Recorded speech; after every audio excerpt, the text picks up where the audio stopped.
Tirurangadi today news അപ്ഡേറ്റിലേക്ക് സ്വാഗതം. ഇനി എന്തിനു സ്വർണം വാങ്ങാൻ കാത്തിരിക്കണം? ചെമ്മാട് തോമ ജ്വല്ലറിയുടെ ഷോറൂം ഉടൻ സന്ദർശിക്കൂ. വാർത്തകൾ വിശദമായി.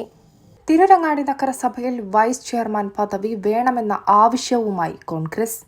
UDF മുന്നണിയിൽ മികച്ച വിജയം നേടിയ കോൺഗ്രസിന് ഇത്തവണയും ഉപാധ്യക്ഷ പദവി വേണമെന്ന ആവശ്യമാണ്.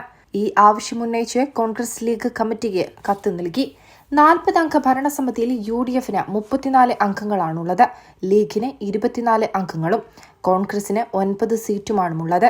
CPMന് 1 സീറ്റുമുണ്ട്. കഴിഞ്ഞ തവണ കോൺഗ്രസിന് 2.5 വർഷം ഉപാധ്യക്ഷ പദവിയും ഒരു സ്ഥിരസമിതി അധ്യക്ഷ സ്ഥാനവുമായിരുന്നു നൽകിയിരുന്നത്. 2.5 വർഷത്തെ ഉപാധ്യക്ഷ പദവിക്ക് ശേഷം 2 സ്ഥിരസമിതി അധ്യക്ഷ സ്ഥാനങ്ങൾ നൽകി. ഈ തവണയും ഈ പദവികൾ നൽകണമെന്നാണ് ആവശ്യം.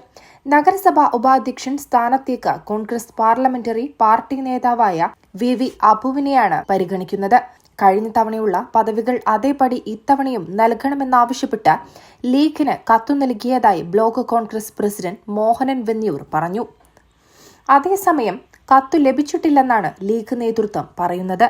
പദവികൾ നൽകുന്നത് സംബന്ധിച്ച് നേരത്തെ ധാരണയില്ലെന്നാണ് ലീഗിന്റെ നിലപാട്.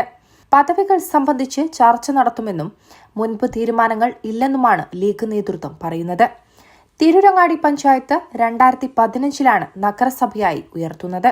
ആദ്യ ഭരണസമിതിയിൽ കോൺഗ്രസിന് ഉപാധ്യക്ഷ പദവി നൽകിയിട്ടില്ല. അന്ന് ലീഗിലെ M അബ്ദുറഹിമാൻ കുട്ടിയായിരുന്നു ഉപാധ്യക്ഷൻ. ഈ ഭരണസമിതിയിൽ 2 സ്ഥിരസമിതി അധ്യക്ഷ സ്ഥാനങ്ങളാണ് നൽകിയിരുന്നത്. കഴിഞ്ഞ ഭരണസമിതിയിൽ ഉപാധ്യക്ഷ സ്ഥാനം വനിത ആയപ്പോൾ 2.5 വർഷക്കാലം നൽകി. CP സുഹറാബിയായിരുന്നു ഉപാധ്യക്ഷ. ഇത്തവണ ജനറൽ ആയതിനാൽ ലീഗ് ഉപാധ്യക്ഷ പദവി വിട്ടു നൽകില്ലെന്നാണ് അറിയുന്നത്. പകരം 2 സ്ഥിരസമിതി അധ്യക്ഷ പദവി നൽകിയേക്കും. ഉപാധ്യക്ഷ പദവിയിലേക്ക് മുസ്ലിം ലീഗ് നഗരസഭാ committee general secretary M Abdurahiman കുട്ടി, മുസ്ലിം ലീഗ് നിയോജക മണ്ഡലം സെക്രട്ടറി UK മുസ്തഫ മാസ്റ്റർ എന്നിവരുടെ പേരുകളാണ് ഉയർന്നു കേൾക്കുന്നത്. ഇതിൽ M അബ്ദുറഹിമാൻ കുട്ടിക്കാണ് മുൻഗണന.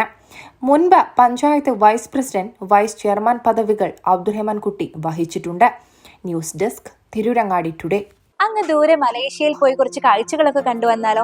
അതും സൗജന്യമായി. വിശ്വസിക്കാൻ പറ്റുന്നില്ല അല്ലേ? 2025 ജൂലൈ 1 മുതൽ 2026 ഓഗസ്റ്റ് 30 വരെ തൂബ ജ്വല്ലറിയിൽ നിന്നും സ്വാ ഡയമണ്ട്സ് പർച്ചേസ് ചെയ്യുന്ന വ്യക്തികളിൽ നിന്ന് തിരഞ്ഞെടുക്കുന്ന 30 പേർക്കാണ് ഈ സുവർണാവസരം. ഈ വർഷകാലയളവിനെ 3 ഭാഗങ്ങളായി തിരിച്ച് നറുക്കെടുപ്പ് സംഘടിപ്പിക്കും. ഓരോ നറുക്കെടുപ്പിലെ വിജയികൾക്കായിരിക്കും ഈ സൗജന്യ മലേഷ്യ യാത്ര. കൂടുതൽ വിവരങ്ങൾ അറിയുന്നതിനും ഡയമണ്ട് വാങ്ങുന്നതിനും ഇന്ന് തന്നെ ചെമ്മാട് തൂബ ജ്വല്ലറി സന്ദർശിക്കും.